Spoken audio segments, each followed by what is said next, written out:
Bueno, iba a decir, por tanto, que bienvenidos también a toda la mesa, que luego presentaré brevemente.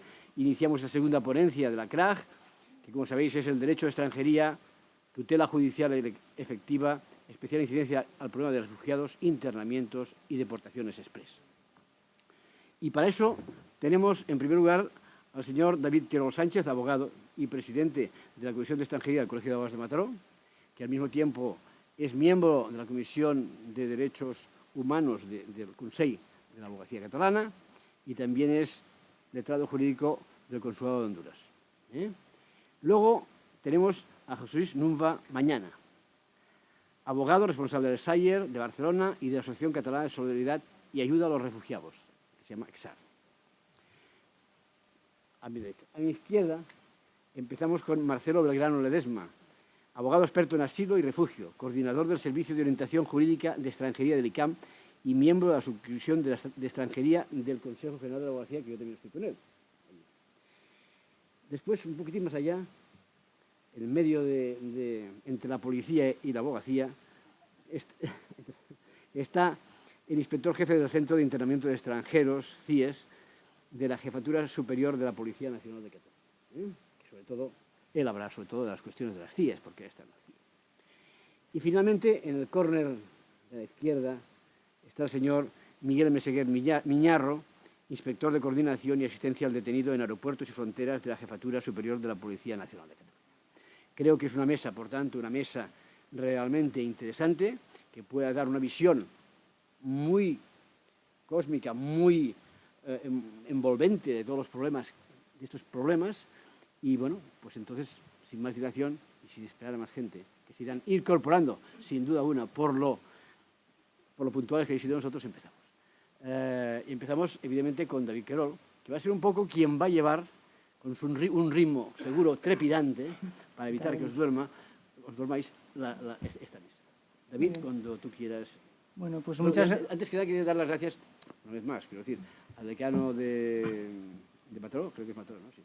Y don Julio Oliveira, porque, sobre todo, y a María Pastor y a toda la Junta Directiva, porque se han implicado mucho. Desde aquí, desde Cataluña, lo hemos visto, la implicación que han tenido, la ilusión, el entusiasmo, todo lo que han hecho para que estas jornadas sean unas magníficas jornadas de la CRAG. Solamente quiero decir esto, que tenía que haberlo dicho al principio, pero es que me han dicho que me alargue un poco. Pero ya doy paso a David. David, ¿cómo lo ves? Muchas gracias. Pues doy también gracias a mi colegio, al decano, a la Junta, no solamente por la organización de estas jornadas CRAG, sino por pensar también el tema de la inmigración y el tema del asilo, y teniendo presente de que también desde el colegio ahora se va a impulsar mucho lo del tema de extranjería, ya que está mucho en la actualidad. Y una de las cosas fundamentales de la ponencia que me toca a mí en este primer lugar es decir dos cosas. En primer lugar, hay que pensar que una persona, cuando hablamos de refugiado, hablamos de persona ilegal, hemos de pensar de que una persona ni es refugiada ni una persona es ilegal, estará en una situación irregular.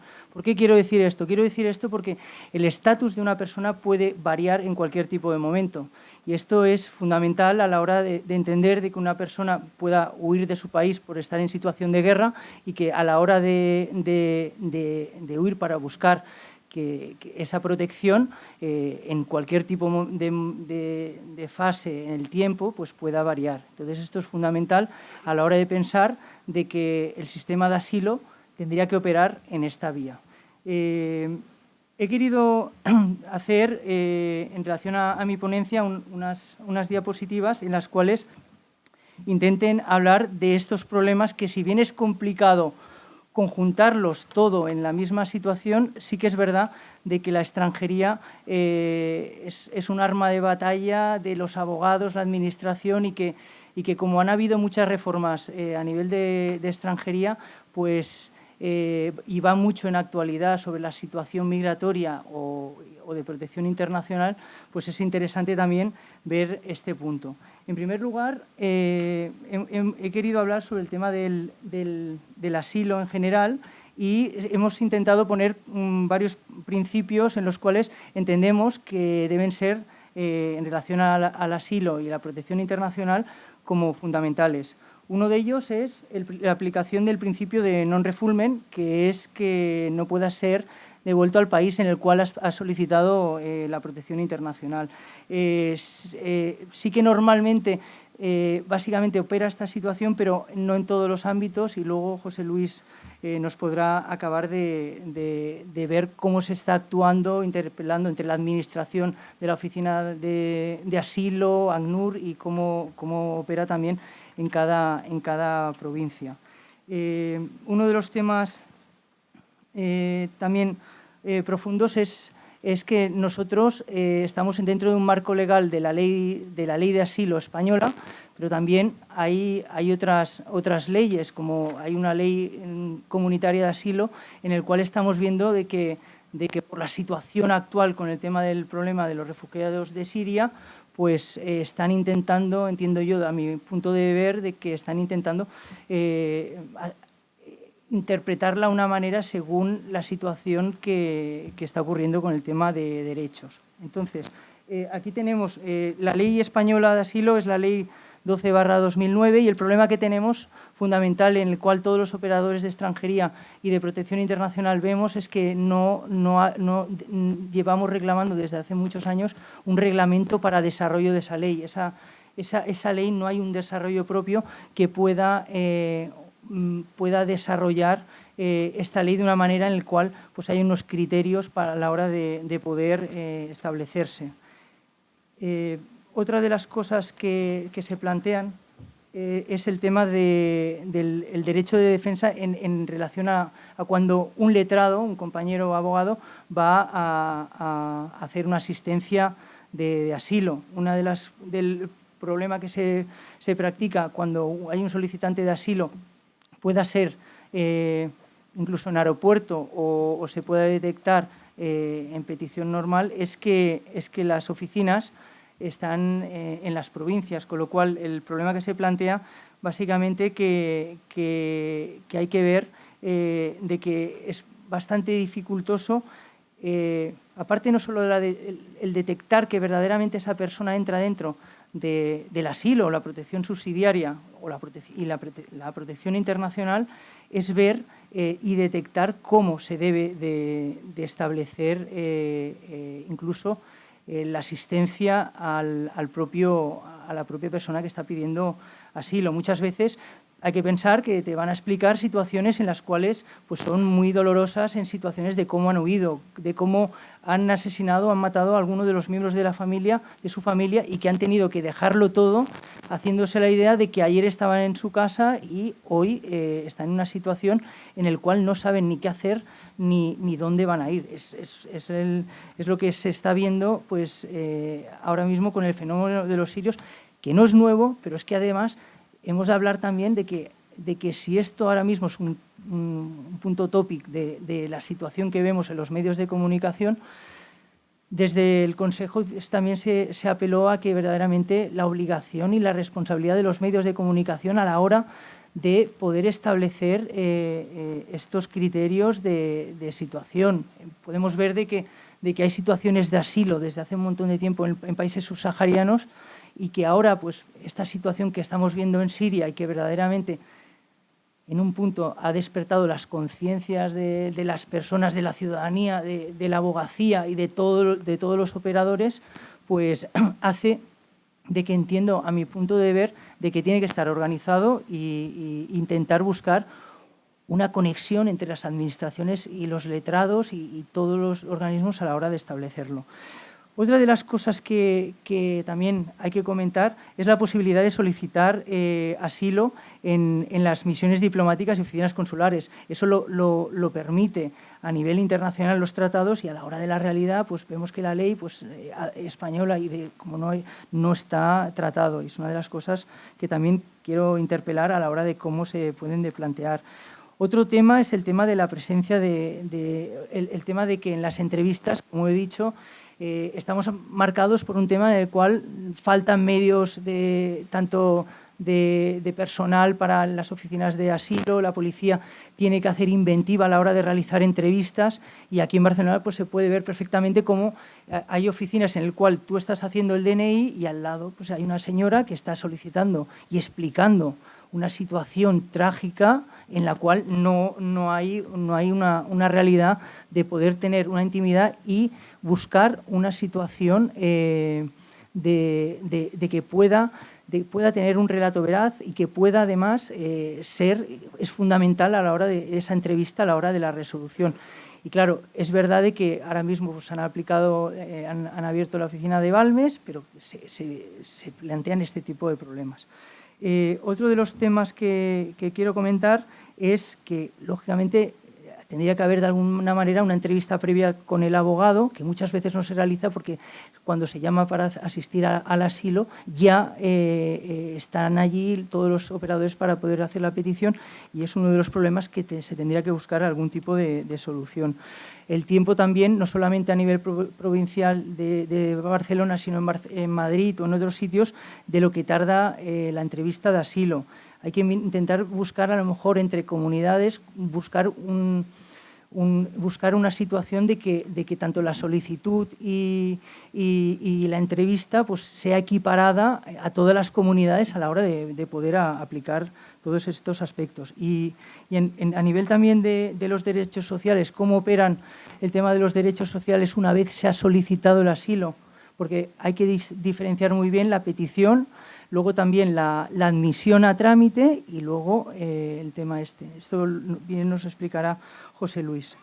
Y dos apuntes también fundamentales, y ya con eso doy paso a José Luis, que es el tema de, estamos viendo pues, el acuerdo Turquía-Unión Europea, en el cual los países de la Unión Europea se han escudriñado en un tratado, el cual es un acuerdo dentro de un tratado para poder establecer estas devoluciones a Turquía y de no admisión a personas que verdaderamente, potencialmente, están en una situación de protección internacional. Esto es una de las cosas que quería dejar de manifiesto, y también comentar también el aspecto del Consejo de la Abogacía, que hizo una famosa lista de letrados para que nos apuntáramos a ir a Grecia y a estos países para poder ofrecer esta asistencia letrada previa para poder detectar los casos y poder dar más trámite y poder interactuar, en el cual uno de los problemas que se plantean es que a fecha de hoy y después de muchos meses sí que está establecido esa lista, pero no hay una coordinación y por muchos testimonios de personas, ONGs que han ido allí y han visto el problema real, se tendría que buscar una situación de cómo plantear esta situación para poder realizarlo. Quiero dejar también de relieve que se están dando muchos temas de tema de trata en relación a menores en Grecia y en otros países con el tema de esta situación. Eso es terrible, porque verdaderamente caben estos problemas de que no se pueden detectar, y que hay que entender que la protección del niño hay convenios internacionales que se tienen que aplicar, y más allá también, no solamente de la protección internacional. Y sin más, pues bueno, doy paso a José Luis, que nos pueda explicar un poco la asistencia letrada del día a día en estos puntos, y extendiéndose un poco más en esta situación que he comentado.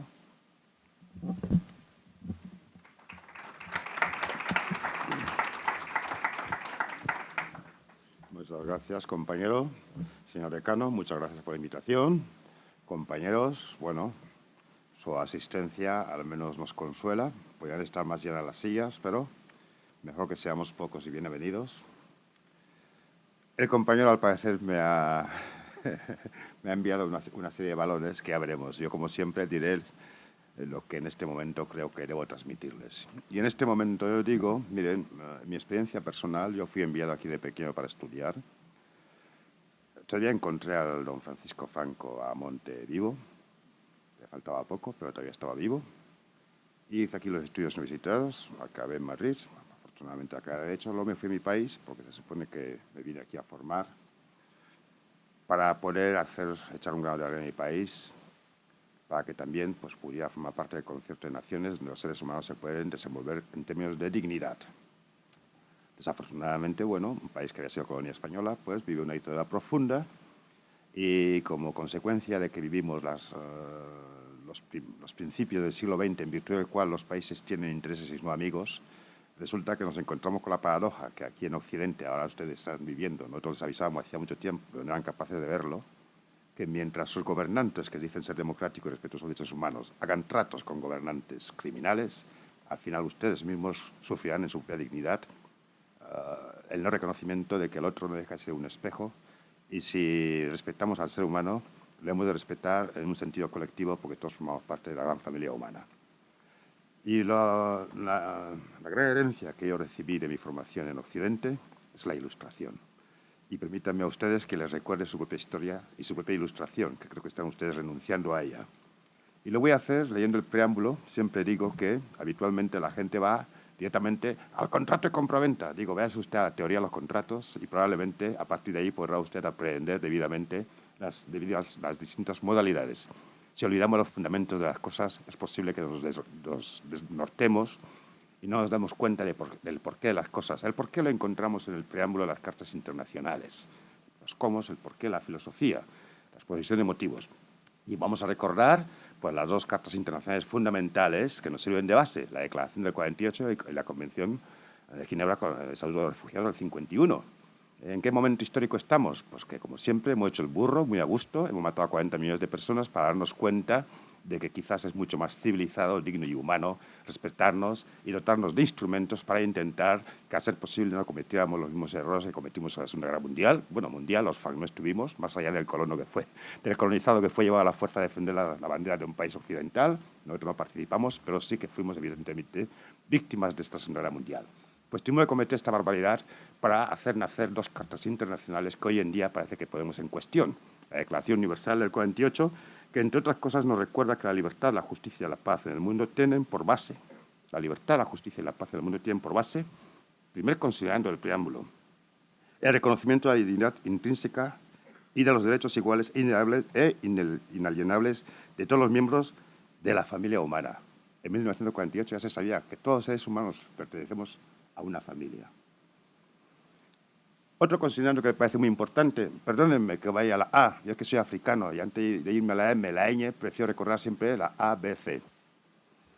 También lo dice el preámbulo, considerando que el desconocimiento y el menosprecio de los derechos humanos han originado actos de barbarie ultrajantes para la conciencia de la humanidad. Han originado y originan, añado yo. Yo creo que el compañero habla un poquito de algunos entornos como Grecia, Lesbos. Yo supongo que si tenemos conciencia, tal y como lo dice la propia preámbulo también, nos considera a todos seres humanos iguales y que nacemos con conciencia y razón. Yo me imagino que viendo imágenes, me pregunto, ¿por qué han de ver a un niño en brazos, muerto, para de repente asustarse? ¿No saben ustedes que cuando les dicen que Casa ha firmado contratos con Arabia Saudita por lo que garantizan 5.000 puestos de trabajo, le están diciendo a ustedes que van a fabricar armas para que se mate la gente? ¿Por qué tengo que ver la imagen de un niño? Con imaginación tendría que tener suficiente para darme cuenta de las situaciones de barbarie. Tal y como dice aquí, el menosprecio de los derechos humanos da lugar a actos de barbarie. Me pregunto si en pleno 2016 no estamos viviendo actos de barbarie. Otro principio fundamental que les recuerdo, porque hemos de luchar por ello, somos juristas, no podemos aceptar otro entorno, considerando esencial que los derechos humanos sean protegidos por un régimen de derecho. Supongo que aquí, si somos todos juristas, no nos gustaría vivir en un régimen de arbitrariedad, porque entonces, ¿para qué servimos? Eso es la Declaración Universal del 48.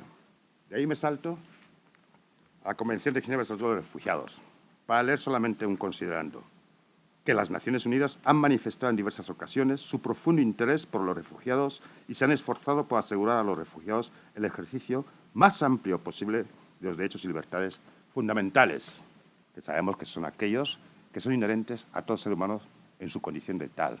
No importa si es blanco, si es azul, si es amarillo, si viene de Rusia, si viene de Sudáfrica, etc. Todos formamos parte de una gran familia y creo que en el planeta cabemos todos. Vamos a bajarnos al terreno. Digo todo esto porque evidentemente si la filosofía, si los porqués, si los considerandos no son asumidos, difícilmente se pueden conseguir las finalidades. Por lo tanto, lo primero que teníamos que preguntarnos es si realmente asumimos los considerandos que obran en estas cartas de derechos humanos. ¿Me explico? Si tenemos dudas al respecto, si dudamos de si formamos todos parte de la gran familia humana, evidentemente ya no sirve para nada la Declaración Universal y aquí yo sobraría. Si dudamos de si todo ser humano nace con conciencia y razón y se merece un respeto en cuanto a ser humano, yo aquí sobraría. Si alguien dudara que me está viendo y vea su espejo, yo aquí sobraría. ¿Me explico? Si se manifestase expresamente, me levantaría y diría, poco les puedo decir a ustedes. Solo les puedo hablar apelando a los seres humanos y diciéndoles que, en definitiva, nos estamos jugando lo que nos dice aquí. El legislador internacional es la reunión de toda la ilustración, toda la experiencia, los siglos pasados. Hemos llegado a la conclusión de que si no respetamos la integridad del ser humano, cometemos actos de barbarie.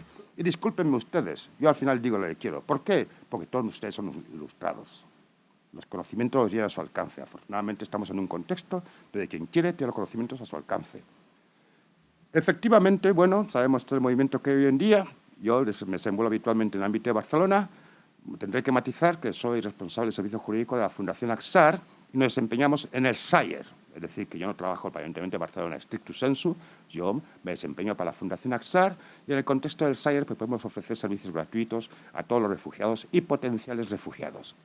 Nos hemos encontrado en los últimos tiempos que el colapso ha creado la apertura de una nueva oficina en Barcelona. Pero como siempre, la de la calle Balmes. Pero como siempre, desafortunadamente, este terreno, me quedo preguntando siempre, y por eso empiezo por la A, la B y la C, que por muchos cuentos que me quieran contar, primero díganme ustedes si se lo creen o no se lo creen. Porque si no se lo creen, estamos perdiendo el tiempo. Directamente, ya peino demasiadas canas para que me hagan perder el tiempo. Bien, entonces nos encontramos con que hay dos oficinas y tenemos primero un problema importante de coordinación. Me parece muy bien todas las sensibilidades políticas que pudieran haber, pero yo creo que la eficiencia en el trabajo nos lleva necesariamente a la coordinación. El término reino de taifas está muy arraigado en la historia de la península ibérica. Y aquí encontramos reino de taifas e incluso de un despacho a otro despacho. Están de espaldas. Nos encontramos que, por ejemplo, el personal que realiza las entrevistas pues pertenece a distintos ministerios. Me explico. Nos encontramos con que no hay coordinación. Por ejemplo, yo pido las citas con un mail oficial y, por ejemplo, yo estoy citado para mañana a las 9 para hacer la entrevista primera y a las 12 para hacer la segunda. Pero llego ahí y la policía me dice, no, usted tiene que venir a las 8:30. Digo, mire usted, me gusta vivir en un Estado de Derecho. Yo pido la cita por un canal oficial, a mí me responden la cita por un canal oficial y lo que no puede ser, porque entre ustedes, no sé qué idioma hablan entre ustedes, si se entienden o no se entienden, no puede ser que a mí me contesten oficialmente que a las 9 tengo que estar y usted dice que no, que empezamos a las 8:30. Y esto puede causar problemas de facto, porque el policía de turno que esté ahí puede tomar su decisión a las 9:45 de que se anula la entrevista, obviando que estoy citado formalmente por mail. Quiero vivir en un Estado de Derecho, no en un Estado de arbitrariedad, porque por eso soy exiliado político de Guinea Ecuatorial, porque ahí es un Estado de arbitrariedad. No me gusta vivir en la arbitrariedad. Y luego la coordinación necesaria también lo que estamos diciendo, personal que pertenece y está afectado a distintos ministerios y van un poquito pues, a su aire. Lo ideal sería que se abran todas las cabeceras de oficina que ustedes quieran, pero yo prefiero pocas con personal que sepa lo que tiene que hacer. ¿Me explico? Y si son muchas, con personal que sepa lo que tiene que hacer. No se trata de poderse hacer baile de salón. Hay 7.000 oficinas y todos los funcionan y uno tiene ni idea de dónde está situado. No pueden situar en el mapa. Porque para trabajar en este terreno, primero tienes que situar los problemas en el mundo y geográficamente y saber de qué se está hablando. No solamente saberse la ley. Cuando le venga un señor y le diga Mara, usted tiene que saber qué significa Mara. ¿Me explico? Por lo tanto, a mí que pongan 100 policías y 500 funcionarios civiles en 200 oficinas para tomar entrevistas y no me pueden situar en el mapa Guinea Ecuatorial, no me sirven. No me sirven. No podemos hacer realidad el derecho a pedir cabalmente la protección internacional si los agentes intervinientes no tienen la capacitación necesaria y la sensibilidad. Capacitación, efectivamente. Ahora resulta que la oficina de Balmes es el refuerzo. Nosotros pedimos todos los viernes, tenemos reservado la oficina en Passeig Sant Joan para pedir la protección internacional. Al reforzarse el servicio por el colapso, tuvimos que pedir otro día alternativo. Tenemos los miércoles en Sant Joan, Passeig Sant Joan, que la entrevista la hacen los funcionarios civiles, aunque la documentación la hace la policía, y yo voy a Balmes los viernes a pelearme con la policía. No voy a pelearme porque lo primero que me gustaría que entendieran es que es un activista de derechos humanos. No voy a pelear con nadie. Voy a defender a un ser humano, que no es lo mismo. Voy a defender a un ser humano. Me gustaría, mis hermanos policías, que hacen ustedes una gran labor, que la primera idea cuando algún policía se afecta a asilo es que al menos cuando encuentre un abogado de asilo sepa que no va a apelar con nadie, va a defender la integridad de un ser humano. Luego ya verificaremos, y para eso está la Administración de Asilo, si lo que dice ser potencialmente lo es realmente. Pero de momento lo que tenemos que darnos cuenta es que tenemos que tratar a un ser humano, como tal humano. Y yo voy simplemente a garantizar que tenga una solicitud de asilo como Dios manda. Bueno, discúlpenme ustedes, no quiero meterme con religiones, solo faltaba, es una forma de hablar. Y luego me encuentro con que este servicio que empezamos en abril, cuando por fin los policías caen a la cuenta que yo solamente voy a hacer que un señor pida cabalmente la protección internacional y que todos tenemos que estar en condiciones de situar en el mapa dónde se encuentra Argelia, digo como si digo Ucrania, como poco, cuando por fin ya los pobres empiezan a enterarse, ya la semana pasada se me despidieron, ya han cambiado el personal. Otro problema gravísimo, sobre todo en el ámbito de los policías que hacen entrevistas, la excesiva movilidad. Cuando ya quieren saber un poquito dónde se encuentra Honduras, los cambian de destino. O se van ellos mismos. Y desde luego esta movilidad va en perjuicio de la especialización que hace falta para tratar debidamente este tema. No solamente, ahora hablaré de nosotros mismos, no solamente por parte de los funcionarios que hacen entrevistas, sino sobre todo y también por parte de los letrados. La sensibilización es evidente, por eso les he leído esto. Yo me conformo con mis exposiciones con que salgamos todos sensibilizados en la necesidad de cuidarnos de nosotros mismos. Que cuando violan los derechos fundamentales de cualquier persona, en definitiva corremos el riesgo que nos lo violen a nosotros. El ejemplo que les he puesto, un gobernante de un país que dice ser democrático y transparente, que hace negocios con un gobernante de un país que lo único que hace es amargar a su población y maltratarlos, difícilmente va a poder mantenerse en su sensibilidad de que es un gobernante democrático que respeta los derechos humanos. ¿Me explico? Toda la ventaja que ustedes obtengan sobre las desventajas que nos hacen a nosotros estar refugiados acá, saben ustedes que implica que se vulneran los derechos humanos y los de acá, que hacen negocios con los de allá, son cómplices y posiblemente cooperadores necesarios. Que esto en derecho penal conlleva una responsabilidad. Porque no me conformo solamente con hablar que seamos muy solidarios con el potencial refugiado. Sobre todo, me gustaría estar en Cataluña como opción, no como refugiado. Que llevo 23 años sin poder volver a casa. ¿Me explico? ¿Por qué? Porque mi país está sentado en un barril de petróleo. Y para que alguien vaya aquí en coche a comprarse el periódico en un país donde no tienen petróleo, ni aunque oraden no sé cuánto profundidad de la tierra, yo tengo que estar en exilio para que otro vaya con su coche a comprar un periódico. ¿Me explico? Ojalá yo estuviera aquí como opción, que elijo estar en Cataluña, no como refugiado político. Luego también tenemos un problema muy grave en la ley. Dos, por un lado, con lo cual no se cree en esto. El legislador mandata en la ley de 2009 6 meses para el desarrollo reglamentario y hasta hoy que no tenemos ni un desarrollo reglamentario. Y muchos contenido del artículo legal nos remite al desarrollo reglamentario. Por ejemplo, lo que usted hablaba de la posibilidad de asilo en sede diplomática. Hay muchas hipótesis que se remiten al desarrollo reglamentario. Pues miren ustedes, no hemos tenido tiempo que desde octubre del 2009 hasta hoy no hay desarrollo reglamentario ninguno. Por lo tanto, todos los artículos que se remiten a ello hay un vacío en principio. Y otra cosa muy importante, que el rol del letrado no queda justo, no queda claro. No solamente no queda claro, sino que dice la ley que el entrevistador es el que auxiliará y apoyará al interesado para establecer los hechos más relevantes en su solicitud. Quiere decir que el entrevistador primero deberá saber situar Sudán del Sur en el mapa. Y cuando le hablen de problemas tendrá que saber entender de qué le están hablando. Y segundo, yo creo que es una gran responsabilidad que recae sobre el funcionario. Debe ser imparcial el funcionario. No puede ser responsable de tomar la entrevista y al mismo tiempo ayudar a establecer los hechos. ¿Y qué hace el abogado? ¿Me explico? Y aparte que debe tener conocimiento suficiente del funcionario para que cuando un malien de Tombuctú o donde sea le lee sus problemas, le entienda de qué le está hablando. Y sepa que Diarra, él dice Diarra, pero se escribe Diarra, que me peleó con la policía incluso por cosas de estas. Que no puede ser un poco de ilustración, más ilustración. En definitiva, la ley deja el papel del abogado al aire. Y no digamos si las entrevistas son en frontera. Esto es terrible. Ahora me supongo que si un detenido por presunta vulneración de la ley penal puede tener asistencia letrada previa, puede entrevistarse previa y ampliamente con su letrado, me he de figurar que cuando voy al aeropuerto a pedir protección internacional, me he de poder entrevistar previa y ampliamente con el interesado. Y por otro lado, espero que el derecho a ser oído sea perfectamente respetado, porque como aquí en la licitación de intérpretes lo damos a la baja, pues resulta que vienen intérpretes que ni saben castellano, ni catalán, ni a lo mejor la lengua de origen. Y estamos en un procedimiento jurídico, donde muchas preguntas contienen conceptos jurídicos. Y si veo un intérprete que su castellano es muy deficiente, tengo que presumir, por sentido común y razón, que no tiene capacidad de interpretación. Y si quiero hacer ver a la policía que más flexibilidad, busquemos el sentido real de las cosas, no. Usted no es el intérprete. Oiga, que no somos piedras, somos seres humanos con razón. Este intérprete que apenas puede entender castellano y decirnos un concepto correcto, ¿cómo cree usted que está comunicándose con este señor? Porque tiene derecho a ser oído. Cuando decimos que tiene derecho a intérprete de traducción, tiene derecho a ser oído y a ser entendido correctamente. Compañeros, este sector no se acaba con saberse la ley. Empieza por ahí.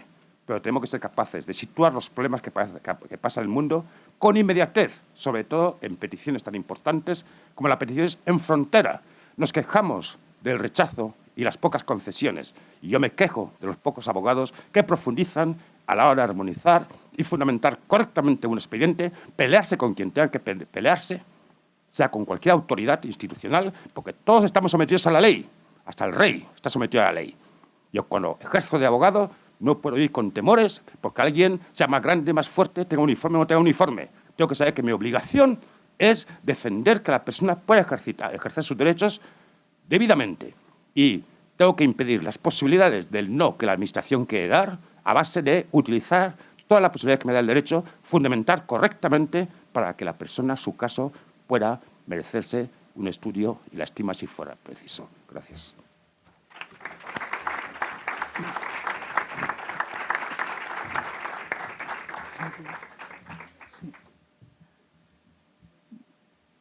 Bueno, después de la intervención, otro de los temas para poder introducir al comisario, el señor Marín, íbamos a hablar sobre el tema del centro de los CIES.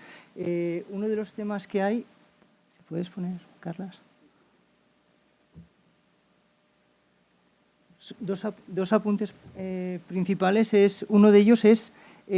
bueno, aquí todavía en Barcelona no ha habido la reapertura de nuevo después de una remodelación del CIE, pero una de las cosas que se reclaman, pues, por ejemplo, es el tema de la separación de personas penadas con personas que están en situación de irregularidad administrativa. Es una de las cosas en las cuales se tendría que mirar a ver también la problemática que puedan tener también tanto la Administración, la Policía, Ministerio del Interior, etcétera. También el tema de que las personas con irregularidad administrativa, el tiempo de estancia en el CIE en relación a la efectividad y finalidad de las expulsiones. Sería un tema también que me gustaría que el señor Marín nos pueda explicar y ver exactamente si han habido no solamente cambios a nivel estructurales del CIE, si verdaderamente desde su punto de vista nos puedan decir, o cómo, por ejemplo, opera el artículo 89 y el 108 del Código Penal en relación a estos internamientos. Y luego también un poco que nos explicara un poco cómo los derechos y las obligaciones que se establecen en el CIE en base a todo lo comentado. Sin más dilación, paso la palabra al señor. Muy bien. Buenas tardes, me llamo Pedro Marín, soy el director del CIE desde hace 2 años y medio, a donde llegué por circunstancias diferentes. Llevo más de 30 años en la policía, he trabajado en otras áreas, no en extranjería. Por tanto, yo lo que les puedo ofrecer aquí es mi experiencia y no mi sapiencia, pues porque en extranjería no soy especialmente versado, ¿no? Según me piden aquí, son 3 o 4 preguntas, pero es un tema muy amplio. Es un tema muy amplio, ¿no? En principio, tendría que decir que los CIE se recogen por primera vez en el año 85 en la Ley de Extranjería. Desde el año 85 hasta el Real Decreto del 2014 han pasado muchos años. Ha cambiado la sensibilidad social sobre este tema, pero aún así el reglamento del 2014 ya ha sido retocado por una sentencia del Tribunal Supremo, con lo que después de todos estos años de espera, pues tampoco no llegó a buen término, digamos, lo que se esperaba de ese reglamento, ¿no? La primera pregunta, lo de la separación, tiene que ver con lo que una de las partes que establece el reglamento, que es la separación de internos pues porque hayan sido condenados o porque tengan antecedentes, y aquellos que están solamente por su situación de estancia irregular, ¿no? Esto parece muy fácil, pero tiene a su vez relación con las instalaciones del CIE, que el Real Decreto dice que serán las adecuadas y que permitirán, pero cuando salió el reglamento los CIE ya estaban hechos y ninguno de los CIE en España, que son 8, cumple con esta condición, ¿no? Es muy complicado separar a los internos.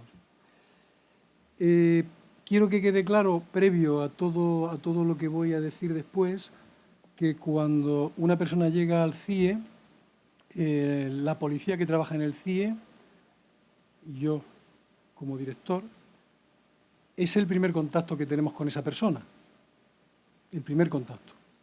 Es decir, hay una plantilla policial, pues porque la competencia de extranjería, la Constitución y la Ley Orgánica de Cuerpos y Fuerzas de Seguridad se le atribuye a la Policía Nacional, que se ejerce Ministerio del Interior, Dirección General de la Policía y Comisaría General de Extranjería y Fronteras, ¿no? Hay una plantilla policial que instruye un expediente de expulsión.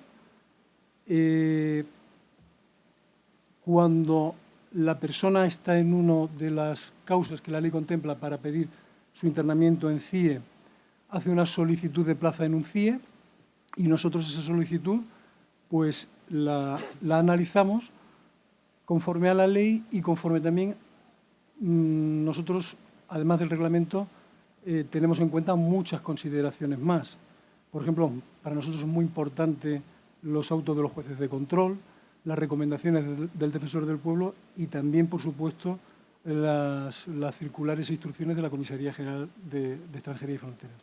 En este sentido, decir que en el año 2014 hay una circular de la Comisaría General de Extranjería que establece unos criterios que deben seguir los instructores de los expedientes para solicitar el internamiento de una persona en el CIE, ¿no? Esta es una medida excepcional, hay, digamos, la última medida y hay muchas otras que el instructor del expediente puede pedir. Pero bueno, si pide el CIE y se lo pide al juez, previamente debe solicitar su plaza en el CIE. Esa plaza, ya le digo, en el análisis se miran muchos conceptos. Por ejemplo, me pide alguien el ingreso de una mujer en el CIE de Barcelona y le tengo que denegar la plaza porque en el CIE de Barcelona solamente hay varones, ¿no? Por ejemplo, es un caso. Otro caso y que se lleva aplicando a partir de este 2014 es que la persona tenga o no tenga antecedentes, ¿no? La palabra antecedentes, la que recoge el reglamento, son antecedentes penales, es decir, personas que han sido condenadas. Nosotros no tenemos acceso a los antecedentes penales y sí que tenemos a los antecedentes policiales. No es lo mismo tener un antecedente penal que un antecedente policial, pero para autorizar yo como director a una persona que ingrese en CIE, previo a que, como paso previo a que la plantilla solicite al juez el internamiento, compruebo que no tenga antecedentes policiales. Antecedentes policiales de Código Penal, no que haya sido detenido por ley de extranjería, sino de Código Penal, es decir, pues que tenga delitos de robo, que tenga delitos de lo que sea. Hay una diferencia, pero algún criterio hay que adoptar. Porque, digamos que en el centro, una vez que llega la persona al centro y es ingresado en el centro, el criterio que se establece para separar a unos internos de otros, pues estas personas que tienen estos antecedentes van en los módulos, digamos, de las personas con antecedentes o condenadas, ¿no? Y van aparte o en distintos sitios de aquellas personas que no tienen ningún antecedente ni penal ni policial. Estas personas sin antecedentes que entran en el CIE normalmente son personas que proceden de costas, que llegan a la península en pateras o que están en el CETI de Ceuta de Melilla y que la Comisaría General, que es la que tiene la competencia digamos, sobre la situación de estas personas, es la que autoriza o la que organiza el que un determinado número de personas que esté, por ejemplo, en el CETI de Melilla, venga, por ejemplo, al CIE de Barcelona, ¿no? Digamos que el CIE de Barcelona tiene... Yo, como policía, dependo orgánicamente de la plantilla de jefatura de policía, pero tengo una dependencia funcional de Madrid, de la Comisaría General, que es quien distribuye. Es decir, si yo, por ejemplo, puedo autorizar o no que una persona entre en el CIE con una serie de requisitos, digamos, la normalidad de los internos. En este tipo de internos yo no tengo ninguna competencia, simplemente me comunican, mañana llegan 30 personas procedentes del CETI de Melilla o de una patera que llegó anoche a Algeciras o a Murcia o a donde sea, y yo ahí simplemente lo que hago es tramitar, no tengo ninguna competencia, ¿no? Una vez que ya están en el CIE, por instalación, que debería cumplir el reglamento y no lo cumple, obviamente, lo único que podemos hacer es que de los 3 módulos que hay en el CIE de Barcelona, yo no sé los otros CIEs cómo lo harán. En Barcelona tenemos 3 módulos. Módulos son las zonas destinadas a habitaciones y demás. Pues hay 2, digamos, para internos con antecedentes, Código Penal y demás, y un módulo para estos otros internos que no tienen antecedentes. Luego, la separación es a efectos de dormir, o sea, de la estancia, de las horas de habitación. El resto del tiempo en el centro y pues, en espacios comunes, el comedor y demás, es conjunto. No se puede separar, pues porque la instalación no tiene medios para llevarlo a cabo. Esto es por un lado. La estancia, el tiempo en el CIE. Normalmente en el CIE, excepto que la persona venga documentada, hay 2 gestiones que hacer. Una es documentar a la persona, porque la mayoría de las personas vienen indocumentadas, y la otra gestión, y por eso les digo esto, porque al establecer la diferencia de antecedentes penales o policiales, ahora les voy a aclarar.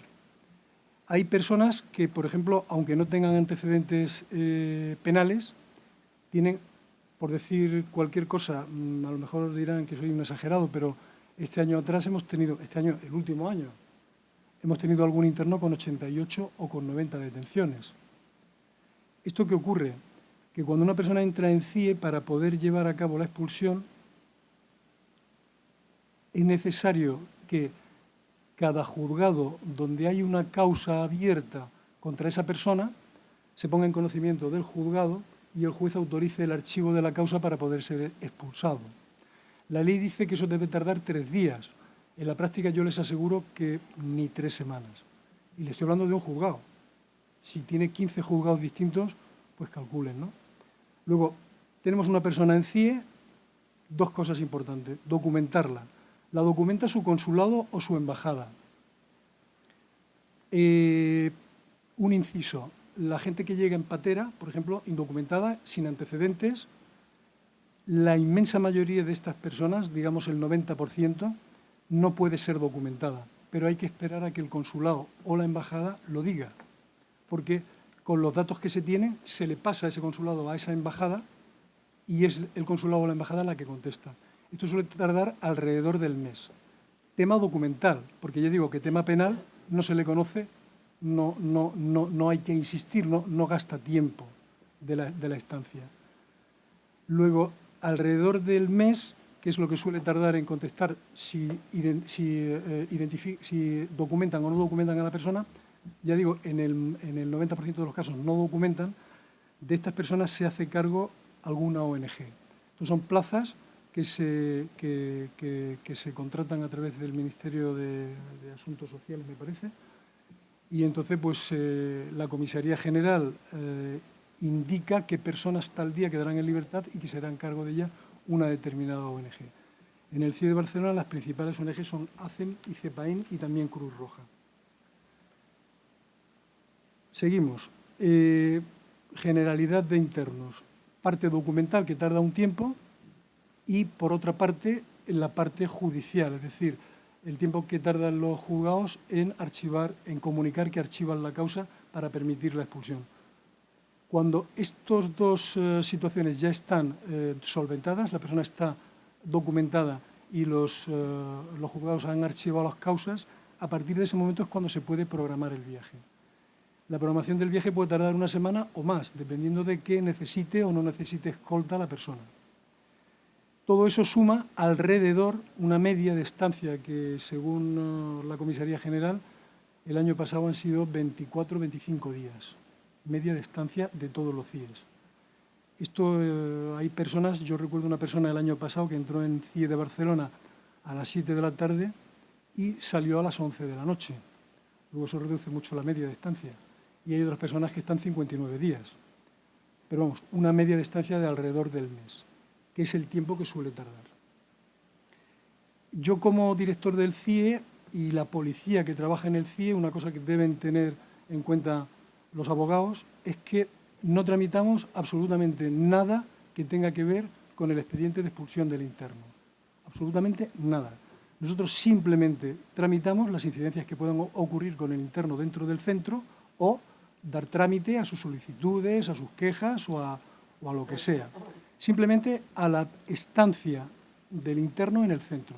Todo lo que tenga que ver con su expediente de expulsión, hay otra plantilla que no es la policía del CIE, que es la que la lleva a cabo.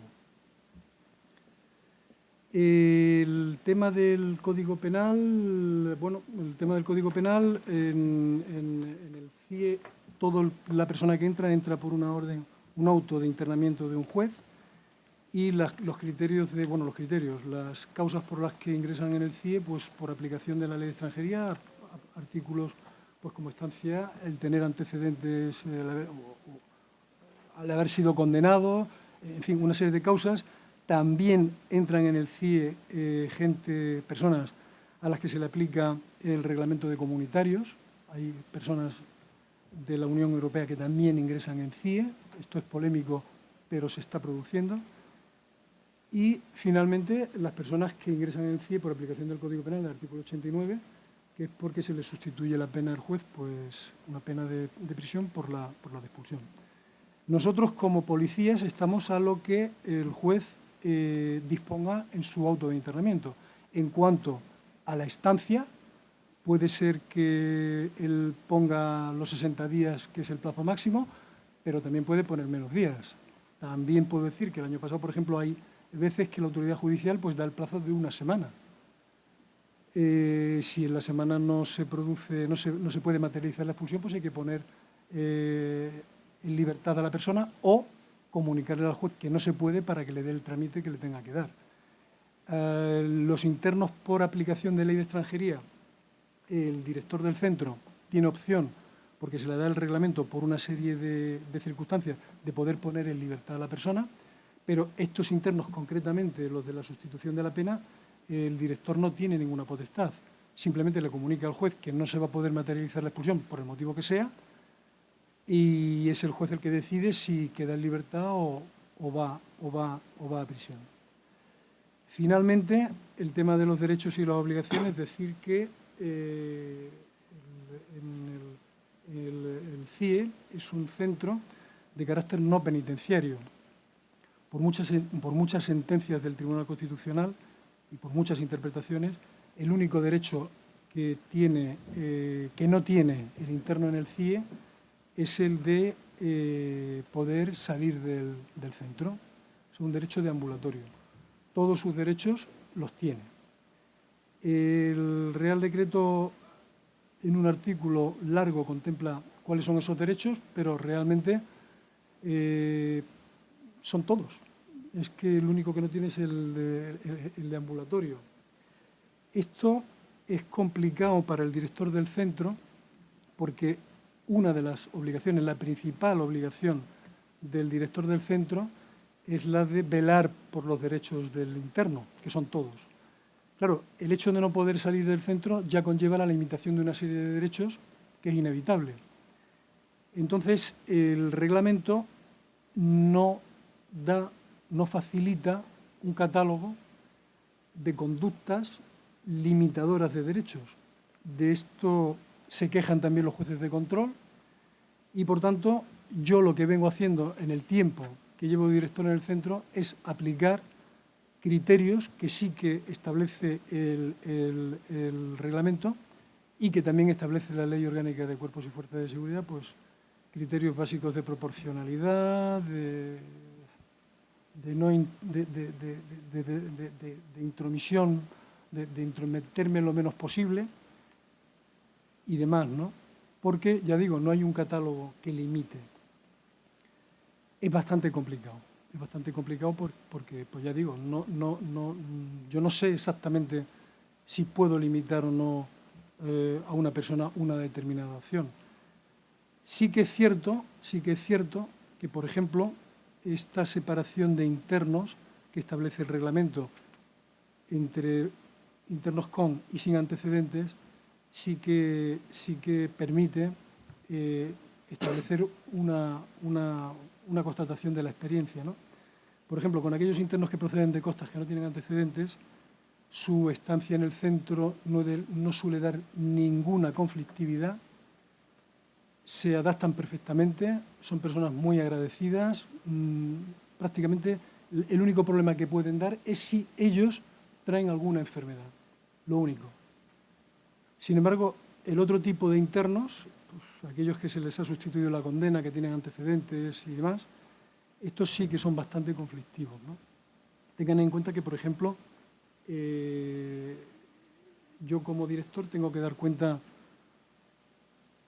de cualquier cosa que ocurra en el centro, no solamente al juzgado de guardia, sino a los jueces de control y además al juez que ha autorizado el internamiento. Dependiendo de lo que ocurra, dependiendo de la gravedad de ese incidente, pues resulta que la persona puede no ser expulsada, porque el juez necesite pues, instruir unas diligencias previas y no dará tiempo a su resolución en los 60 días de internamiento.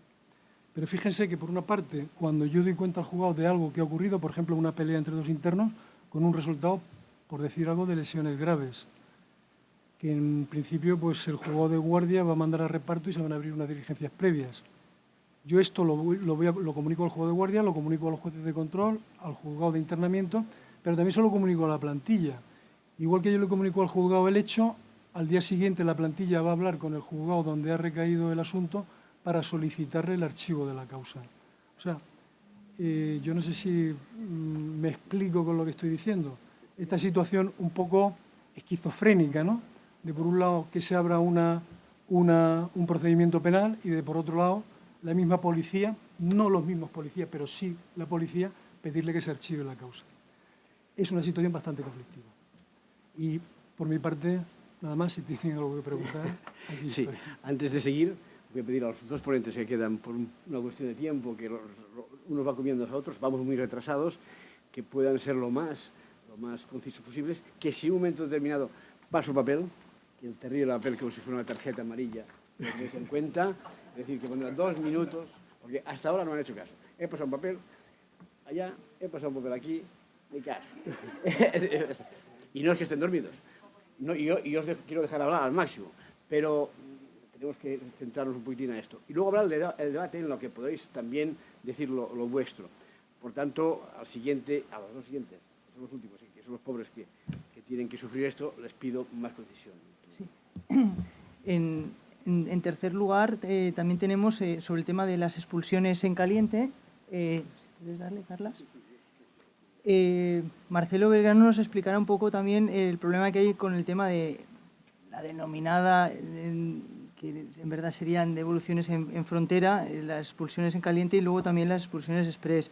Y nos explicará el problema que hay en el tema de la garantía de asistencia letrada y todo el aspecto sobre el tema de los derechos y la situación actual que ha habido con el tema del criterio y las resoluciones últimas también a nivel de Europa sobre toda esta situación. Sin más dilaciones, para poder aprovechar el tiempo.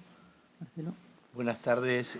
Muchísimas gracias al Colegio de Mataró por invitarme y en la persona, si me permitís, de David.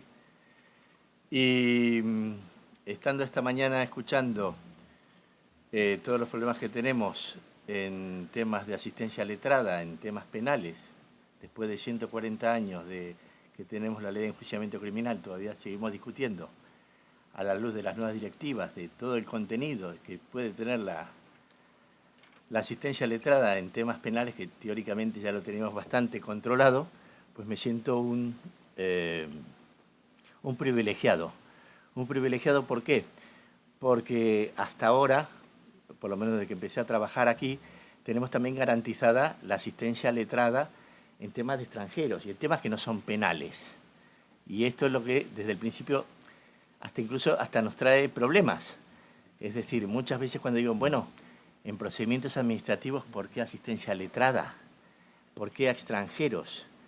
Y son tal vez discursos o discusiones que tenemos desde hace 30 años, porque la ley estableció que los extranjeros que están sujetos a algún procedimiento administrativo tienen derecho a asistencia letrada.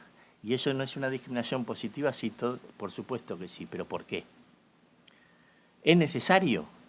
Pues yo creo que cada vez es más necesario hoy que antes. Y me lo acaba de confirmar el director del CIE, porque hasta ahora estamos ya acostumbrándonos a determinadas instituciones que tenemos. Un CIE con el director, con gente que está, y dijo que lo único que tiene privado es la libertad ambulatoria. Es decir, una persona que no tiene, en principio, sanción penal, la ley dice que puede estar hasta 60 días privado de su libertad. Pues la abogacía tiene que decir algo, creo, por lo menos para garantizar algo. En ese punto, ¿se puede? No, bien, vale, podemos estar de acuerdo con movimientos sociales, tanquem los CIEs, todo lo demás, pero la ley lo prevé y no creo que haya futuro como para decir, no es una cuestión de exigir cosas, sino de trabajar con la propia ley. Pero sí significa, y aparte hay cosas que ya estamos acostumbrados a decir, perfecto, está en el CIE, y están en el CIE los de patera, incluso los indocumentados. Pero, ¿qué dijo el Tribunal Constitucional en 1987? El ingreso en el CIE es solamente, pura y exclusivamente, para ejecutar la expulsión, que perfectamente, si no tiene derecho a estar en este país, será expulsado. Y para que no se nos escape, se le podrá detener administrativamente en un centro no penitenciario. Perfecto. Pero sabemos de antemano que muchos de los que nos mandan a los CIE no vamos a poder expulsarlos. La pregunta es, ¿quién tiene derecho a decirlo eso? Creo que lo hemos hablado más de una vez. Y perfectamente me dice, yo no tengo la culpa, por supuesto, tengo que decírselo al juez del internamiento, o al juez que tiene que autorizar la expulsión, o al juez que tiene que decirme si la sustitución no vale. Pero creo que todos tenemos un poco de responsabilidad. Los abogados también los primeros. ¿En qué sentido lo quiero decir? Pues en el momento en que una persona que está en el CIE, lo repito porque creo que ya todos lo sabemos, hay 5 jueces que tienen jurisdicción sobre una persona que esté internada que no cometió ningún delito. Juez de internamiento, juez de sustitución de pena, juez de autorización de expulsión, juez de control, y si tiene más de un delito, otro juez más. Pues parece que hay demasiadas garantías que se quiere dar a algo que no sabemos efectivamente que tiene. Abogados puede tener 3, pero en el momento de los bifes, como digo yo, en el momento de intentar terminar de no expulsarlo, pues no aparece ninguno. ¿Correcto? Es internado en Galicia, al final lo llevan al CIE de Madrid, y la expulsión, que también tiene otro abogado, también por el procedimiento administrativo sancionador, pues la tiene en Murcia. Pero luego al final el abogado en el momento que se ejecuta la expulsión no tiene una asistencia letrada que valga. Pues parece que algo habría que hacer. Se me dice que efectivamente el juez solo comunica incidencias, pero yo ya sé, y lo sé positivamente, y eso también creo que valora perfectamente la labor de muchísimos directores, si tiene alguna duda, pese a que a un juez ordenó un internamiento de una persona que puede ser víctima de trata, pues hace mucho más de lo que dice la ley que tiene que hacer para intentar que no esté ahí. Y si la persona que esté internada tiene la posibilidad o cree que pueda ser un menor, a pesar de que el juez que ordenó su internamiento no lo vio, Yo sé que los directores de CIES hacen mucho más de lo que dicen que tienen que hacer para que cese ese internamiento, porque me consta y sé la buena labor que hacen muchos directores de CIES. Es decir, esa responsabilidad que parece diluida, que yo solo soy el director que tengo que velar por ellos, pues sé que se pueden hacer más cosas, incluso los propios abogados. Siempre estamos con un trabajo de instar a todos los colegios de abogados que efectivamente, y con colaboración también del Cuerpo Nacional de Policía, que en cada CIE, aparte de todos los abogados que tienen los propios internos, que haya servicio de orientación jurídica. Efectivamente, en este momento tenemos en Madrid, tenemos en Barcelona, tenemos en Valencia, pero siguen siendo insuficientes. Y necesitamos seguir teniendo esa defensa, que no sabemos el contenido, o sí lo sabemos, que deben tener todas las personas que van a ser prestas a ser expulsadas. En el CIE es un lugar que tiene carácter no penitenciario. Nosotros hace 20 años ya estamos preguntando si en definitiva, incluso para garantizar mejor los derechos de los internos, no sería mejor tal vez equiparar los derechos a penitenciarios, porque parece que los que tienen un reglamento y una ley penitenciaria tienen más derechos de una persona que, si me perdona, Y unas instalaciones. Y unas instalaciones, porque al final, con perdón, pero en realidad no está, el reglamento todavía no está instalado, que esto que lo otro, pero el CIE no deja ser más que un calabozo grande. Y como calabozo grande, las normas que tienen son difusas por mucho reglamento que haya. Eso respecto a la cuestión de los CIEs. Se habló también de un poco de la protección internacional, de la necesidad de procedimiento administrativo y para qué necesitamos un abogado, porque la ley lo dice. La ley lo dice, el artículo 16 de la ley de asilo dice que toda persona tiene asistencia letrada. Lamentablemente yo creo que es un retroceso, pero no lo sé. La ley anterior decía que todo solicitante de asilo tenía derecho a la asistencia letrada y gratuita, en el artículo 4 de la antigua ley. La nueva ley habla de eso, la asistencia letrada. Y, lamentablemente, para mí, puso en otro artículo que dice preceptivamente solo en fronteras y en CIES. ¿Qué significa? Que cuando no está en CIES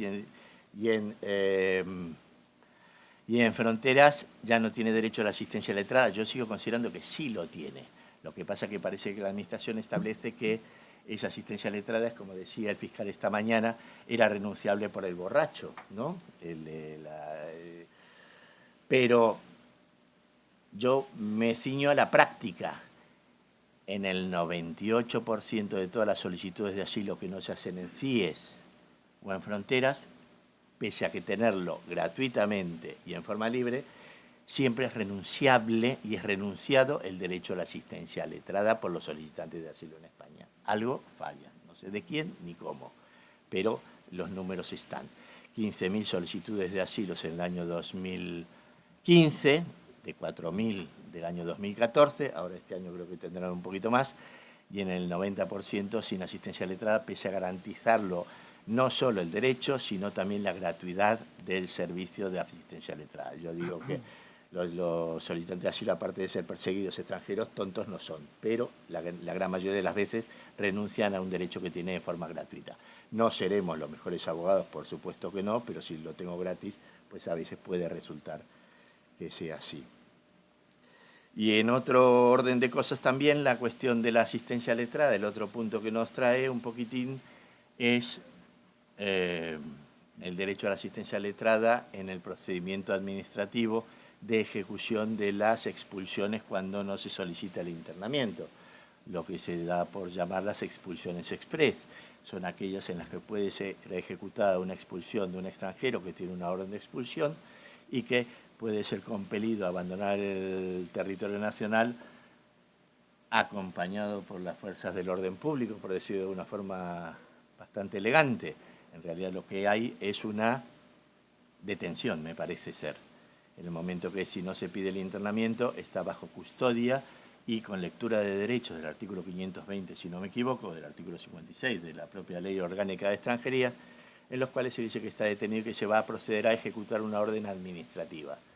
La pregunta del $1.000.000, siempre decimos, es el artículo 22 de la Ley Orgánica de Extranjería, cuando garantiza la asistencia letrada en todo el procedimiento que puede llevar a la expulsión a un ciudadano extranjero, ¿qué contenido tiene? Que volvemos a la misma pregunta de esta mañana.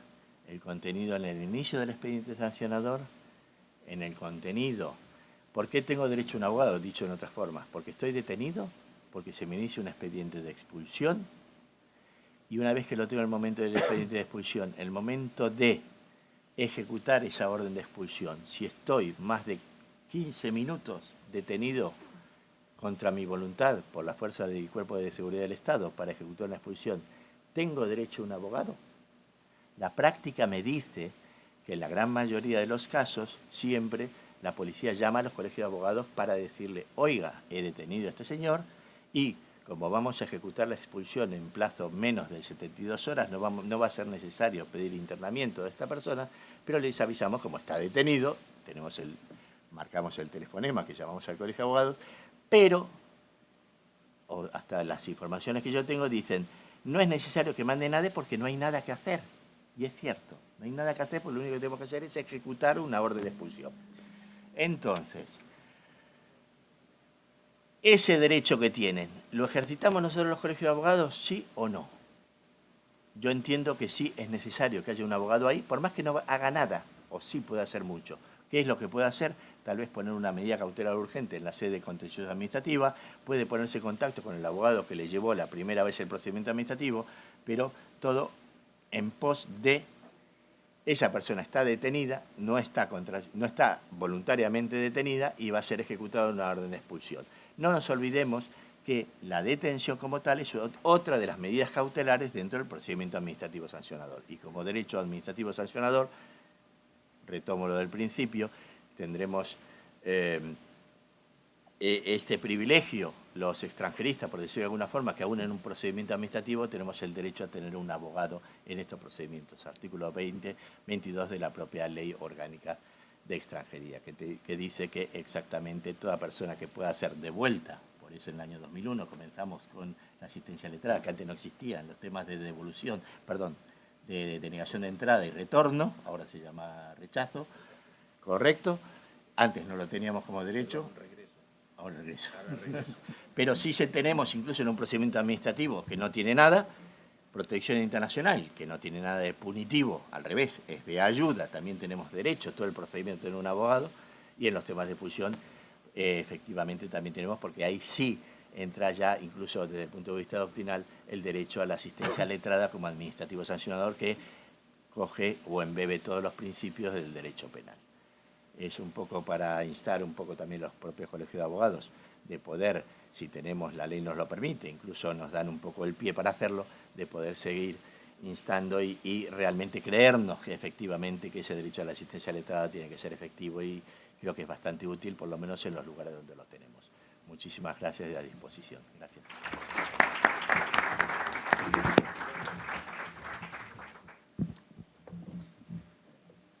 En último aspecto hablaremos sobre el tema de las devoluciones en fronteras y es el tema de las denegaciones de entrada, sobre los criterios y todas las posibilidades. Y para ello tenemos al señor Miguel Meseguer Miñarro, que es el jefe del GOE del aeropuerto de Barcelona. Del aeropuerto de Barcelona. Sin más gracias. Empezaremos por las denegaciones de entrada. Las denegaciones de entrada están un tanto tasadas.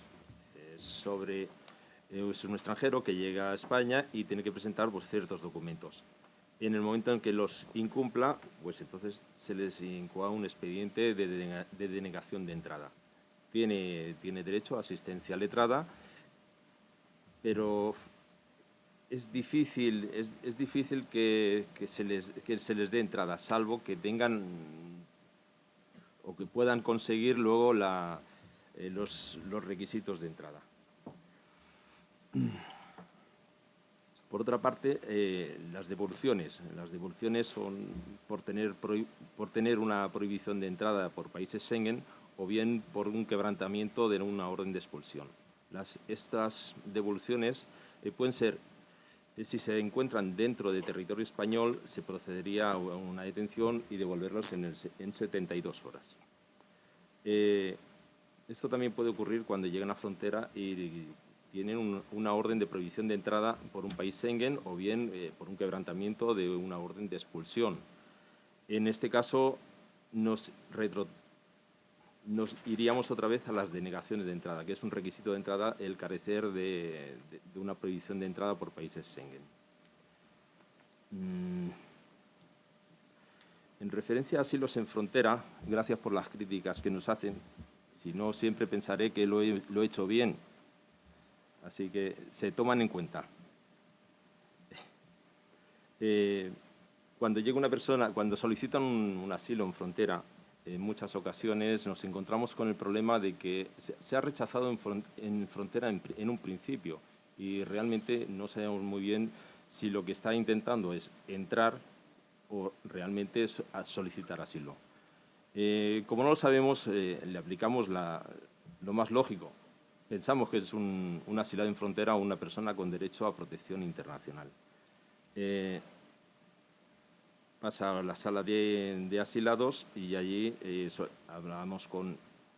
le leemos ciertos derechos que tienen, aunque no los mismos derechos que tiene un detenido, y alguno más, porque no se encuentran detenidos, se encuentran solamente con una privación de ambulatoria. Bien.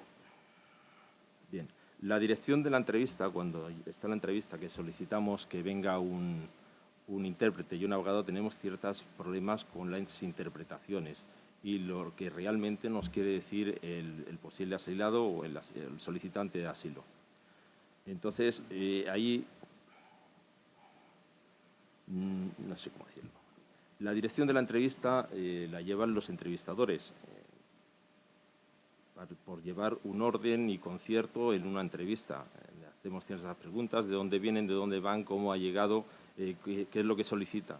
Posteriormente, en la intervención del abogado, le dejamos un libro abierto para que se exprese tranquilamente sin que sea cortado por nosotros. O sea, en este sentido, llevamos ya unos años haciendo entrevistas de asilo y no hemos tenido problemas con ningún abogado en este sentido. Con referencia a las entrevistas que se solicitan, que el abogado solicita, puede entrevistarse antes de la entrevista, después de la entrevista o posteriormente cuando quiera, porque lo que no está detenido no es una persona que se encuentre detenida en dependencias policiales. Con referencia a los decretos de expulsión sobre la finalización del expediente por infracciones de extranjería, si esta persona tiene un decreto de expulsión después de haber pasado por la incoación de expediente y se le decreta un decreto de expulsión, solicitamos el ingreso en el CIE, pero si esta persona no ha tenido ningún antecedente por ninguna causa, directamente nos lo deniegan. La prescripción en el CIE es imprescindible para que se pueda acceder, para que pueda una persona ingresar en el CIE. Y si no tiene antecedentes, directamente nos lo deniegan.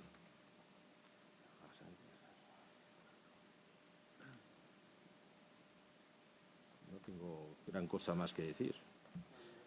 Bueno. No.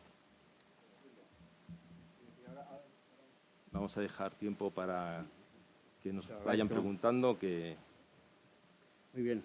Pues entonces, como ya hemos dicho, se inicia un poco el debate de lo que se ha hablado aquí. Se ha hablado de 4 temas muy interesantes, 3 o 4 temas, sobre todo las expulsiones express, las expulsiones caliente, el papel de los abogados, que también es muy importante en todo esto, la tutela efectiva, es decir, la falta de derechos humanos quizás en estas expulsiones, el problema de las CIEs, los refugiados, en fin, creo que hay muchos temas y os agradecería, pues, entonces, a todos los que tengáis ganas de debatir, que hagáis aquí. Tenemos un gran elenco para hacer preguntas, más preguntas que opiniones, entiendo yo, a estas alturas de la tarde. Y, en fin, es vuestro momento si así lo deseáis. Si hay alguien, si no, empezaremos nosotros. Voy a dejar 10 segundos para que la gente se anime. O si alguno de la mesa quiere decir alguna cosa, aparte de lo que ya habéis dicho. Si no, diría, por ejemplo, vamos a ver, las CIEs. ¿Hay alguna alternativa a las CIEs? Es decir, cuando una persona sale de prisión y tiene que ser expulsado y se va directamente a un centro de detención, no centro de detención, casi son centros de detención, por así decir, un centro de internamiento, generalmente preferiría volver 2 meses a la cárcel, que estaría mucho mejor atendido, que dicen, que en las CIES. Es lo que se dice en general. Es decir, a veces las CIES no son el lugar más idóneo para que una persona, tanto si tiene antecedentes penales y es expulsado por ello, como si ha sido una persona indocumentada, esté bien atendido antes de ser expulsado, por así decirlo. En otros países hay avales y hay otras alternativas. ¿Sugiere que hay alguna alternativa mejor que estos centros, que con los debidos permisos no han reunido muchas veces las condiciones mínimas higiénicas, sanitarias, de instalaciones para acoger dignamente a una persona, que muchas veces no es ningún delincuente? Si me permites, Sí. hoy por hoy aquí en España, si justamente hablamos solamente con la sustitución o artículo 89, o la gente que sale de prisión, hoy por hoy prefiero que entre en el CIE, porque la práctica nos dice que cuando extinguen condena, directamente se hace lo que se llama la expulsión express. Los zetas van a la puerta de prisión. Ya hay cada uno hace muy bien su labor, ya hay grupos especializados en prisiones, en los grupos de extranjeros, y ya saben exactamente cuándo extingue cada extranjero. 15 días antes se le notifica el inicio de expediente de expulsión, si no lo tiene por artículo 89, y lo esperan para ejecutarlo en el momento en que sale de prisión. En ese caso, prefiero que no lo hagan y que lo entreguen en el CIE para yo como abogado poder trabajar mejor. Si la pregunta es un poco más desde el punto de vista, si se quiere, teórica respecto a si hay alternativa al CIE, por supuesto que hay alternativa al CIE. En muchísimos otros países hay otras formas de medidas cautelares que puedan. El CIE se ha banalizado demasiado el tema de los CIEs y estamos tan acostumbrados, y vuelvo a decir, es una privación de libertad en toda regla hasta 60 días por alguien que no cometió ningún delito. Punto.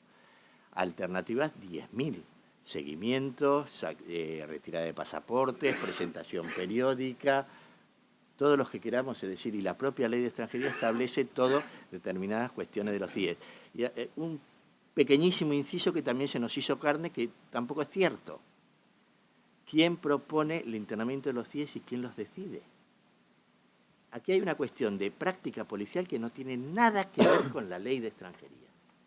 El instructor libremente puede o no proponer el instructor del expediente. Sin embargo, yo sé que policialmente tienen un protocolo que te dicen siempre hay que pedir. Yo le doy al botoncito aquí y veo si hay plaza o no hay plaza. Eso es incierto, porque en realidad tiene el instructor del expediente sancionador, tiene total libertad para solicitar o no internamiento. La práctica policial nos ha demostrado lo contrario, que siempre hay que pedir. Y luego también dicen, el director tiene sus propios parámetros. No hay mujeres en Barcelona, lo tengo que denegar. Discúlpeme que meta algo de mi cosecha, perdón, porque lo conozco. Hay un vuelo macro dentro de 4 días a Guinea, Conakry y a Senegal. Esta semana, casualmente, hay más CIEs respecto a personas que puedan ser expulsadas en este sitio. Es decir, sin embargo, la ley de extranjería, eso va todo más por protocolos policiales que por la ley de extranjería. Bueno, pero... Sí, te refiero a ti, Tú.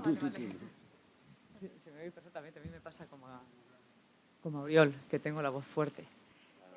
Bueno, yo soy Patricia Bárcena, del Colegio de Abogados de Vizcaya, y quería preguntar precisamente por las mujeres, porque en una mesa eminentemente masculina no se ha hablado en ningún momento de mujeres migrantes, de las mujeres que intentan entrar en la frontera, de las víctimas de trata, de cuál es la asistencia que se les presta, de cuál es su situación en los CIEs.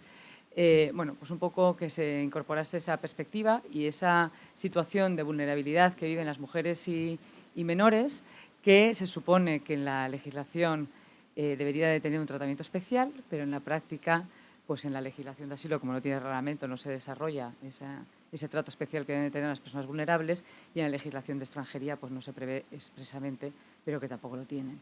Entonces, bueno, pues incorporar un poco al debate la presencia de las mujeres refugiadas, de las mujeres que son víctimas principalmente de trata en la frontera, qué está pasando en los aeropuertos, qué está pasando en los puertos, que han desaparecido también los polizones en este país, cuando realmente luego cuando pide las estadísticas resulta que sí que los hay, pero nadie quiere entrar, nadie quiere asistencia letrada, nadie quiere pedir protección internacional, y que ocurre con las mujeres en los centros en la frontera, en los centros de internamiento y en el ámbito de la protección internacional, cuál es el tratamiento que se le está dando, ¿no? ¿Qué índice hay de concesión o no de protección internacional a las mujeres? Y en concreto de los CIES, sí que también otra pregunta que no tiene que ver con las mujeres, viene relacionada con el porqué del internamiento, ¿no? Que también lo comentaba no sé quién de los ponentes. El internamiento tiene un objeto, que es ejecutar la expulsión. Si de antemano sabemos que no se puede expulsar a las personas, ¿por qué estamos internando?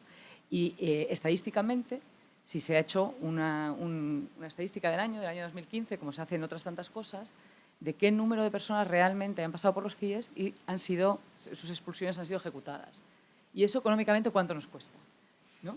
Porque igual hablando de números y hablando de presupuesto, empezamos a cambiar el concepto y ya no hablamos de derecho, porque como los de los derechos humanos no lo queremos del todo, yo estoy contigo, no creo que nos lo queramos del todo, pero vamos a hablar de dinero, ¿no? ¿Cuánto cuesta todo esto y para qué? Gracias. Empecemos quizá por lo de las mujeres. Por lo de las mujeres, sobre la trata de seres humanos. Bueno, sobre eso, nosotros en el aeropuerto hemos hecho unos 112 asilados. De estos 112 asilados, creo que 4 o 5 han sido mujeres, nada más. De esos 4 o 5, en todos se ha activado el protocolo de trata de seres humanos. El protocolo viene dado por unas entrevistas que hace un grupo especializado sobre este tema. También tenemos contacto con SICAR, que es una ONG que se encarga también de esto. Hemos tenido nuestros roces más o menos, pero bueno, lo hemos analizado bastante bien y al final lo sobrellevamos bastante bien. Si viene alguna mujer sobre trata de seres humanos, les avisamos. Directamente les avisamos por si quieren atenderla, porque bueno, es una relación que mantenemos y yo no la quiero perder. En relación a las personas que se les ha solicitado CIE, en este año, yo soy el inspector de expedientes de expulsión, este año llevamos 0. No se ha solicitado ninguno. El año pasado se solicitaron escasamente. No recuerdo, no tengo el dato concreto, no lo tengo. Así que, y cualquier cosa, la comisaría de allí del aeropuerto está abierta para todos ustedes.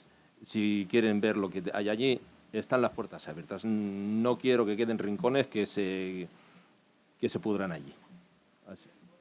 En el puerto, no, del puerto no, yo concretamente no me ocupo del puerto. Ahora sí que le puedo decir que retornados, 0. No se hacen. En una ocasión hubieron denegaciones, unas cuantas denegaciones de entrada, que son, me refiero al año 2008, 2009, que hubieron una avalancha de denegaciones de entradas y que yo sepa no han habido más. Puede ser que hayan habido un par o 3, no más. Y estamos hablando de 7 años atrás. Sí. Bueno, yo voy por faena, dicen aquí. A ver, el por qué se ingresa a la gente. Según la ley es para asegurar la expulsión. La semana pasada estuve en una reunión, unas jornadas de jueces de instrucción y jueces de control de CIE en Madrid, muy interesante, y los jueces de instrucción se quejaban de que a veces tenían que hacer funciones de abogado defensor cuando no era su función, ¿no?, en el tema de los internamientos, y reclamaban y pedían, hoy precisamente me han hecho llegar las conclusiones, de que haya siempre un abogado en el juzgado, ¿no? ¿Por qué? Porque muchas veces la policía, cuando pide un internamiento, se basa en una serie de puntos. Uno muy importante parece ser el arraigo, pero allí se diferencia muy claramente lo que es el arraigo, concepto administrativo, de lo que el juez de instrucción debería considerar arraigo, que podría tener otra connotación, no solamente la administrativa. Y que, por tanto, un abogado en el juzgado podría ayudar mucho al juez a tomar una decisión, ¿no?, sobre el internamiento o no. Pero me vengo a referir el tema de que la policía proponga lo que proponga, es el juez el que autoriza o no autoriza. En aquellas jornadas, sobre el tema de estadísticas, hubo una ponencia de un profesor de la Universidad de aquí de Barcelona que están haciendo un estudio sobre las solicitudes de internamiento en la provincia de Barcelona. Decía que del número total de solicitudes, que habían sido 700 y pico, se habían denegado cerca de 500 o 400, ¿no? El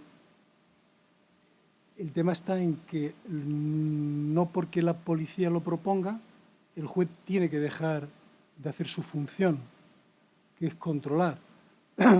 Si el juez controla, si el abogado pide, pues es posible que no se conceda el internamiento, porque es una medida cautelar extrema, excepcional, con toda la gravedad que se ha comentado por aquí, ¿no?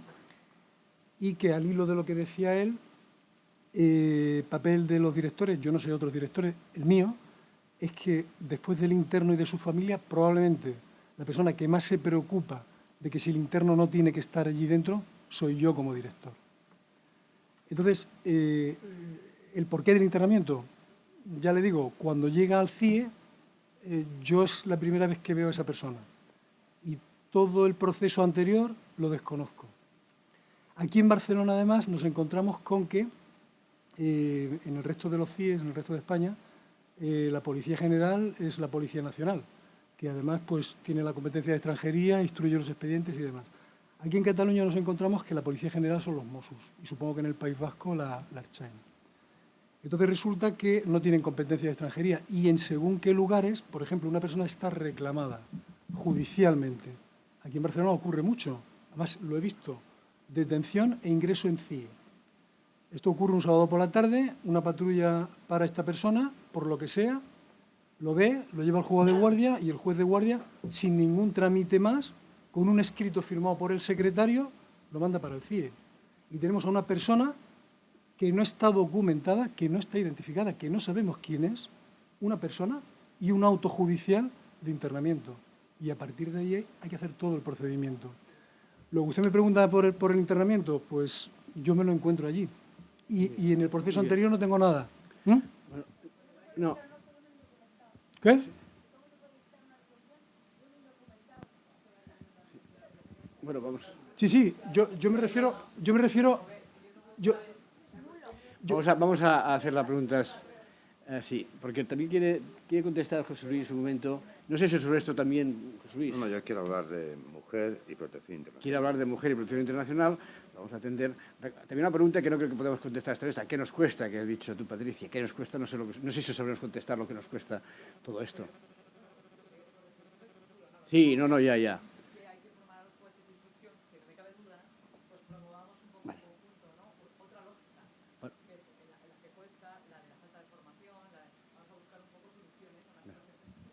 Bien, Patricia, vamos a dejar hablar sobre la mujer y sobre esos problemas a José Luis, que quiere hacerlo y que es un tema importante. Va.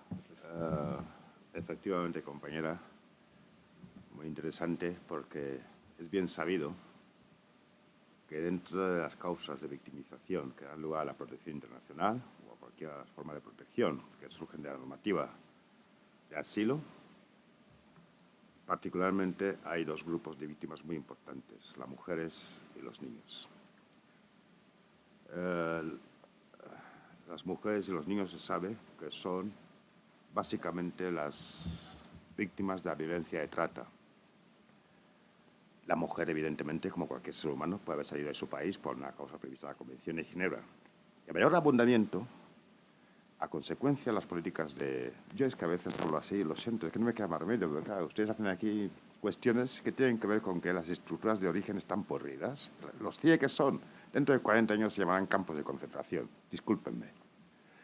Bien, el caso es que entonces a partir de algo que es básicamente irracional, básicamente injusta, es difícil encontrar soluciones justas porque es básicamente injusto. Pero bueno, la prisión está bien para los que han cometido delitos y las personas que han cometido delitos deben limitarse su libertad. Pero bueno, eso es mi opinión personal.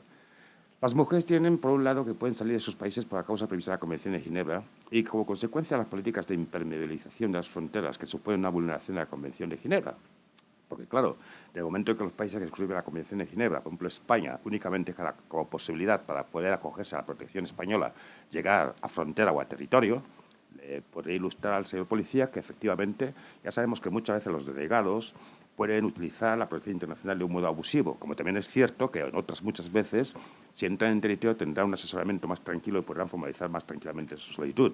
Pues ustedes se encuentran muchas veces que una vez que la persona, como en mi caso mismo, que llegué con documentación insuficiente, no indocumentado, porque mi pasaporte está en documento como cualquier otro, por ejemplo, insuficiente a lo mejor para acceder al territorio español, pero yo para escapar de la situación donde mi vida estaba comprometida, pues tuve que utilizar, si hacía falta documentación falsa, porque estoy en una situación de estado de necesidad.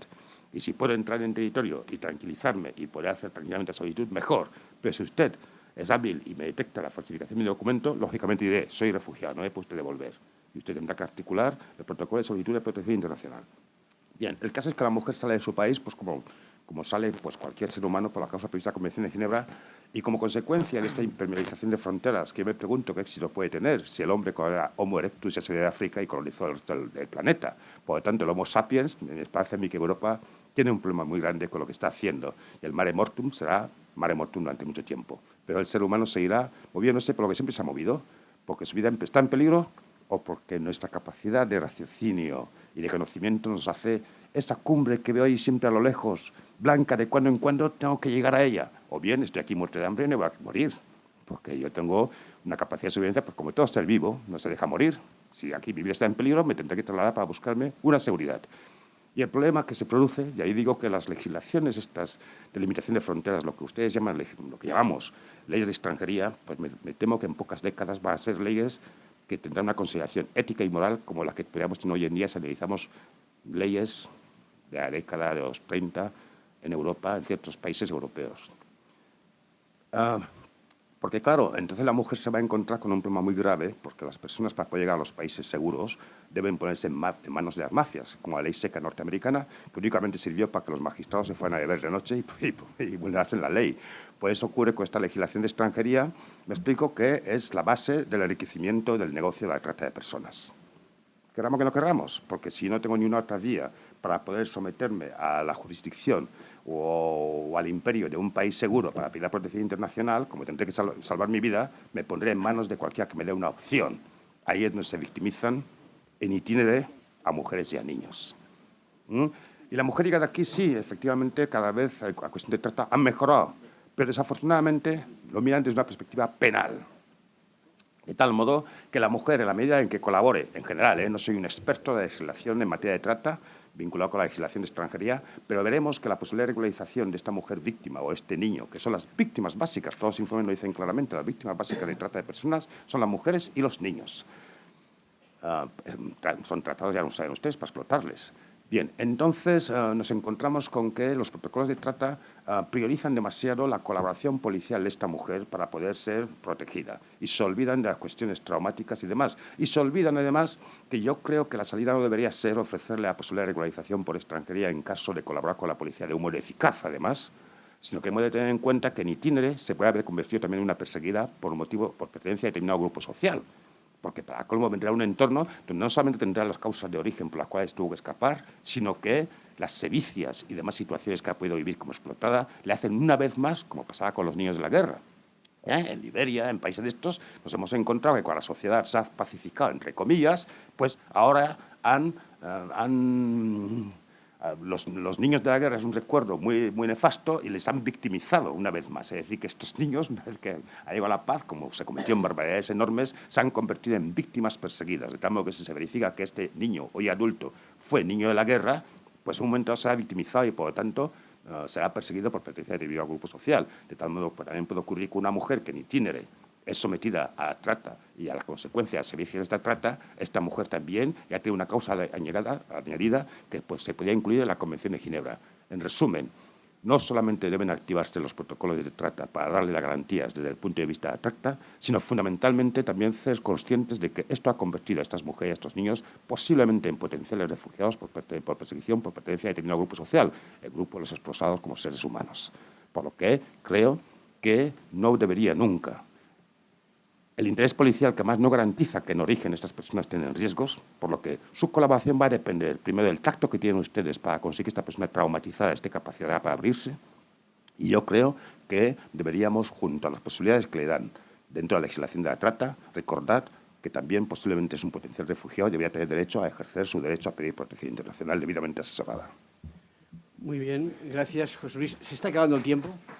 No, se está acabando el tiempo y como hay que ser puntuales para todas las cosas, y vamos a conseguirlo esta vez, voy a pedir a cada uno de los ponentes que diga, como máximo, en un minuto, pero si puede ser en 30 segundos, una frase, un principio, una conclusión, lo que quiera decir, aunque sea solamente una especie de alegoría, lo que queráis, sobre esto.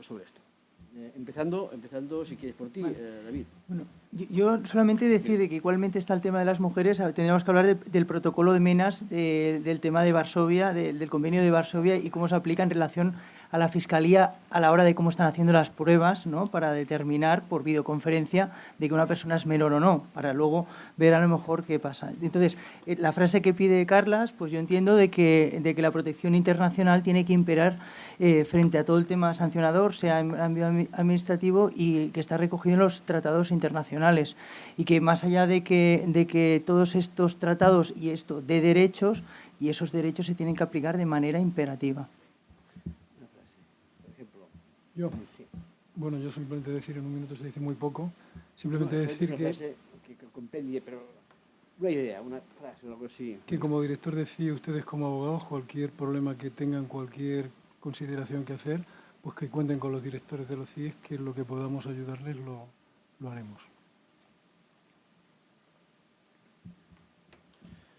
Bueno, depende de ustedes en muchos casos el que una persona que venga a solicitar asilo entre o no entre. Aporten todos los datos que tengan, todos. Y si no es a mí, lo pueden hacer directamente a la oficina, a la OAR, a la Oficina de Asilo y Refugio, sin que pasen por mis manos. Yo no quiero tocar nada en ese sentido, pero lo pueden hacer. En otro caso, puede depender la vida de una persona de una buena defensa. Gracias. Muchas gracias. Solamente decir esto, que limitar el ejercicio del derecho a la protección internacional, en definitiva, nos convierte en cómplices de lo que les he leído antes, que el desconocimiento de derechos humanos originan actos de barbarie que ultrajan nuestra conciencia. Solamente diría eso. Simplemente para mí recordar que la propia abogacía tiene la obligación de garantizar siempre la asistencia letrada, aún en estos temas de extranjería y en procedimientos administrativos, cuando se vean de alguna forma en peligro el ejercicio de los derechos de las personas que puedan tener de alguna forma en peligro el ejercicio de esos propios derechos, y que es labor nuestra y obligación de la propia abogacía.